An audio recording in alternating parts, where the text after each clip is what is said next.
स्त्री पुरुष अंग स्फुरण सकुन प्रतिफलम पुरुषस्य दक्षिणांगे स्त्रीणाम वामांगे स्फुरणम शुभ फलप्रदम। यानी स्त्री और पुरुष के जो अंग स्फुरण होते हैं यानी ये फड़कते हैं अंग, उनका क्या फल है। तो पुरुष के जो दाहिने अंग हैं उनका फल बता रहे हैं और स्त्री के जो वामांग हैं उनका फल यहाँ पर बताया जा रहा है।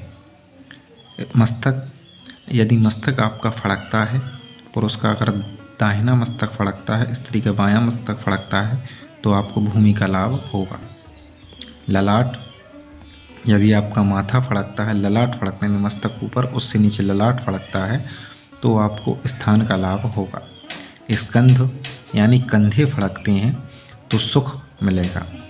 भ्रूमध्य यानी भुवों के मध्य में अगर फड़कता है तो शुभ फलप्रद है। भ्रू युग्म यानी जहाँ पर दोनों भुवें मिलती हों वहाँ फड़कता है तो सुख सुविधा मिलेगी। कपोल यानी आपके गाल फड़कते हैं तो शुभ फलप्रद है। नेत्र, अगर आपके आँख फड़कती है, दाहिनी फड़कती है तो लाभप्रद है और बाएं फड़कती है तो थोड़ा कष्टप्रद है।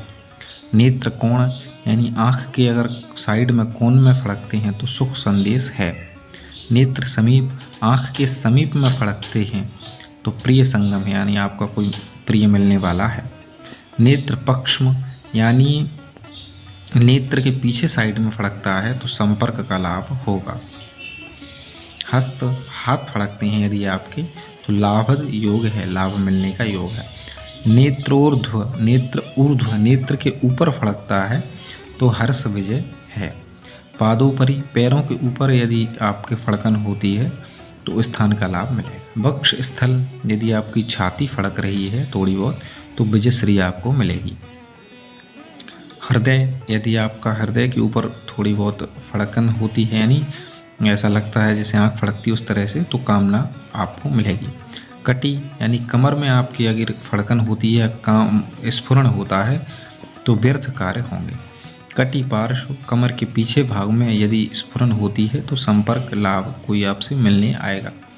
नाभि, नाभि में यदि कंपन होता है या अंग स्फुरण होता है तो स्त्री खेद यानी स्त्री को दुख होगा। आंतरिक, अंदर स्फुरण होता है तो लाभ योग है। भग, यहाँ पर पति का सुख मिलता है यदि भग में स्फुरण होता है तो। कुक्षी, कमर के नीचे अगर स्फुरण होता है तो शुभ प्रीति होती है।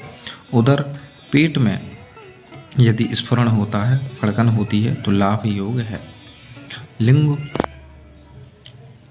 लिंग यदि स्फुरण होता है तो स्त्री सुयोग मिलता है। गुदा, गुदा पे अगर स्फुरण होता है तो वाहन का योग है। वृषण, यदि स्फुरण होता है तो पुत्र का लाभ मिलता है। पाद तल, पैर के तलवे यदि फड़कते हैं, स्फुरण हो रहा है तो ज्ञान की वृद्धि होती है। ओष्ठ, यदि आपके ओंठ फड़कें तो समझें कि आपको इष्ट की सिद्धि होने वाली है, आपके मन में जो है वह कार्य होने वाला है। हनु ठोड़ी यानी आपके जो होंठ के नीचे ठोड़ी होती है, ठुड्डी, वह फड़क रही है तो सुख वृद्धि होगी। कंठ यदि फड़काए तो समझें लाभ सुयोग बन रहा है। ग्रीवाध, गर्दन यदि फड़क रही है तो विकार भय यानी थोड़ा रोग का भय है। पृष्ठ, पीछे फड़के तो चिंता या खेद। मुख अगर आपका फड़के तो समझें संपर्क सुयोग है। भुज यानी हाथ फड़के तो सुख सुविधा। भुज मध्य, हाथ के मध्य में अगर फड़के तो अर्थ लाभ। बस्ती देश यदि फड़के तो विकास योग। उरु यदि फड़के तो सुसंदेश प्राप्त होगा। जानू यानी जांग फड़के तो चिंता या खेद। जंघा, संपर्क सुयोग यानी जांग अगर फड़के तो संपर्क और सुयोग है। तो आपको कैसे समझना है, ये सब पुरुष के दाहिने अंग के लिए बताए गए हैं और स्त्री के बाम अंग के लिए बताए गए हैं। जैसे मस्तक फड़के दाहिना, पुरुष के दाहिने साइड का मस्तक फड़के तो भूमि का लाभ, स्त्री के बाएं साइड का मस्तक फड़के तो भूमि का लाभ। लेकिन पुरुष का अगर बाएं साइड का मस्तक फड़के तो भूमि की हानि और स्त्री का दाहिने साइड का मस्तक फड़के तो भूमि की हानि। यानी जो भी यहाँ पर बताए गए हैं वह पुरुष के दाहिने अंग के लिए, स्त्री के बाम अंग के लिए। तो अंग स्फुरण में जो प्रतिफल दिए हैं, जैसे मान लीजिए खराब फल दिए हैं जो, उसके लिए आपको भगवान शंकर की पूजा करनी चाहिए, भगवान शंकर की उपासना करनी चाहिए। जैसे मान लीजिए यहाँ पर बाम आँख फड़क रही, जैसे दाहिनी आँख फड़क रही है वो तो अच्छा है, लेकिन बाम आँख अगर आपकी फड़की तो वह थोड़ा कष्ट कर रहता है। उसके लिए आप भगवान शंकर की पूजा करें, प्रार्थना करें और रुद्राष्टक का पाठ करें, शिव चालीसा का पाठ करें, सोमवार व्रत करें और भगवान शंकर पर जल अर्पण करें, जलाभिषेक आदि करवाएं तो लाभप्रद रहता है। तो यह निर्णय सागर पंचांग कार्यालय में छावनी निर्णय सागर पंचांग और पृष्ठ संख्या 79 और 89, पृष्ठ संख्या 89 पर यह दिया हुआ है।